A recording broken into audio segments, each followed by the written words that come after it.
Medicover తో మీ మాతృత్వ కలలను సాకారం చేసుకోండి. ఇప్పుడు IOI పై 50%, IVF పై 20,000 తగ్గింపు మరియు పొందండి ఉచిత కన్సల్టేషన్ తో పాటు ఫ్రీ అల్ట్రాసౌండ్ స్కానింగ్. గంజాయిని అంతం చేయడమే తమ పంతం అన్నట్లుగా ఆపరేషన్ ధూల్పేట్ ఫుల్ స్వింగ్ లో కొనసాగుతోంది. జూలై 17న 12 స్పెషల్ టాస్క్ ఫోర్స్ టీంలతో రంగంలోకి దిగిన ఎక్సైజ్ పోలీసులు ఆకస్మిక దాడులు చేస్తూ గంజాయి స్మగ్లర్స్ పై ఉక్కుపాదం మోపుతున్నారు.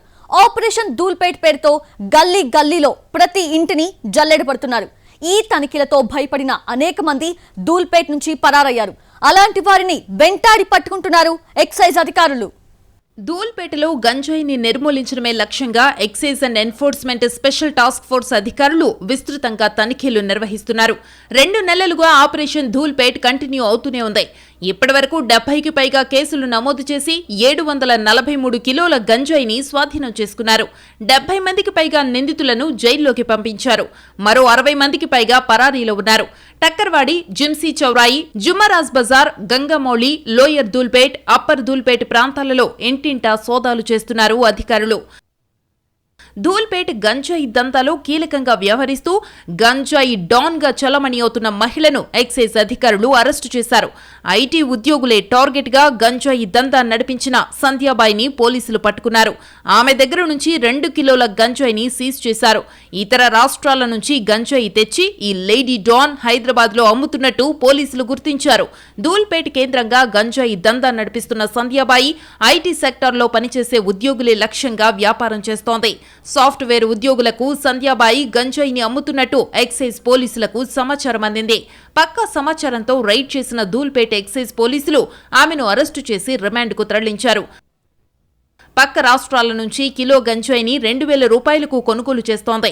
దానిని హైదరాబాద్లో అమ్మి కిలోకు 40,000 రూపాయలు సంపాదిస్తోంది సంధ్యాబాయి. ఈ లేడీ డాన్ కోసం ఐటీ ఏరియాలో కస్టమర్లు ఎదురు చూస్తుంటారట. ఆమె సంపాదన రోజుకు అక్షరాల 2 లక్షల రూపాయలు. అనేక ఏళ్లుగా గంజాయి వ్యాపారం చేస్తోంది సంధ్యాబాయి. అయితే ఇప్పటిదాకా ఒక్కసారి కూడా పోలీసులకు కానీ ఎక్సైజ్ అధికారులకు కానీ పట్టుబడింది లేదు. ధూల్పేటలో లేడీ డాన్ సంధ్యాబాయి అంటే అందరికీ హడల్. సినిమాలో లేడీ విలన్ లా ఉంటుంది ఆమె వ్యవహారం. సంధ్యాబాయిని కలవడం కూడా అసాధ్యమే. అత్యంత సన్నిహితులు మాత్రమే ఆమెను కలవగలరు. ఇతర రాష్ట్రాల నుంచి తీసుకొచ్చిన గంజాయిని ధూల్పేటకు తీసుకొచ్చి 10-20 గ్రాముల ప్యాకెట్లుగా మారుస్తుంది. ఆ చిన్న చిన్న ప్యాకెట్లను ధూల్పేట్ నుంచి నేరుగా గచ్చిబౌలి, మాదాపూర్, రాయదుర్గం, నార్సింగి ప్రాంతాలకు సరఫరా చేస్తుంది. అక్కడ ఆమెకంటూ కొన్ని కౌంటర్స్ ఉన్నాయి. వాటి ద్వారానే గంజాయి అమ్మకాలు సాగిస్తుంటుంది సంధ్యాబాయి. 10 గ్రాముల గంజాయిని 2,000 రూపాయల చొప్పున అమ్ముతుంది. 20 గ్రాముల గంజాయికి 3 నుంచి 4,000 రూపాయలు వసూలు చేస్తుంది. ఆమెకు రోజుకు 2 లక్షల రూపాయల వరకు ఆదాయం వస్తుంది. ఆమెకంటూ సపరేట్ నెట్వర్క్ ఉంది. ఏదంటే అది చేయగలిగే మనుషులు కూడా ఉన్నారు. ఎవరినైనా కొనగలిగే సామర్థ్యం కూడా ఉంది. సంధ్యాబాయి ఇంట్లో డబ్బులు లెక్కపెట్టే మిషన్లు దొరికాయంటేనే అర్థం చేసుకోవచ్చు ఆమె లెవెల్ ఏ రేంజ్ లో ఉందో. సంధ్యాబాయి ఇంట్లో పెద్ద మొత్తంలో నగదు గుర్తించారు. ధూల్పేట ఏరియాలో మొత్తం 15 మంది లేడీ డాన్లు ఉన్నారని, అందులో ఇప్పటికే 5గురిని అరెస్టు చేశామని, మిగతా వారి కోసం గాలిస్తున్నామని ఎక్సైజ్ అధికారులు చెబుతున్నారు.